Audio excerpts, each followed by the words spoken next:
And I thought that there were going to be arguments. I thought the two of them weren't going to get along, but the two of them were high-fiving each other, going over the plays, and the support was unbelievable, especially when Kyle had the ball with the game on the line, had a march downfield. He exuded a cool and calm I've never seen before, and after the game he told me he was extremely nervous, but it didn't show. And thank you, Kyle, for your leadership this year.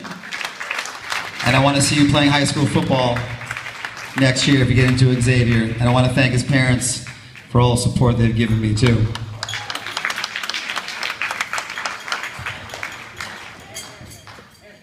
The lone stranger who's left, Eric.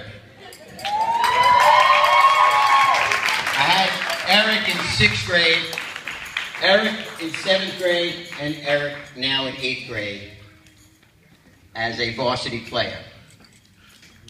And Eric has probably run more laps for dropping catchable balls in practice. Oh, no.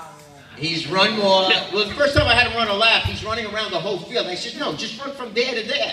And he realized he was halfway. Parker did a couple of those too. And you know, he learned how to play. He also became an intelligent player. And if anybody saw our games, when he got the kickoff, it's a gift. It's a God-given gift that you can have that hitch and look at the field. You can practice it, you can get it, but when it's fluid, and you had that this year, you saw the field, you saw the spots, you saw where to move. And it's remarkable when you see somebody in 6th grade who, you know, tying his shoes and looking at the game and wondering if every time he made a mistake, he turned and looked at me and Coach D for validation. He was afraid to make a mistake. And that's hard when you're playing with top-heavy 8th graders, which he did as a 6th grader, and he also did as a 7th grader. And this year, you know what? We had no captains. I mean, there was too much talent across the board. And when they asked me, you know, why there's no captains, there were captains across the board. You took on a wonderful leadership role. You need to continue that. And again, it was just amazing to watch your transformation. And you became an intelligent football player.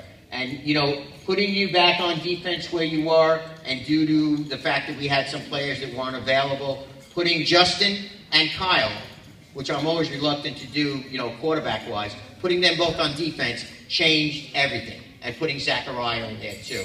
I mean, again, it was an amazing, remarkable run. And I just want to, one other thing, the parent involvement that we had, I'm coaching 35 years, like in sports, altogether. I never, ever, even involving my own family, never, ever had this support.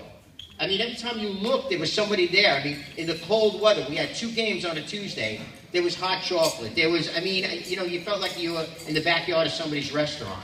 I can't thank the parents enough.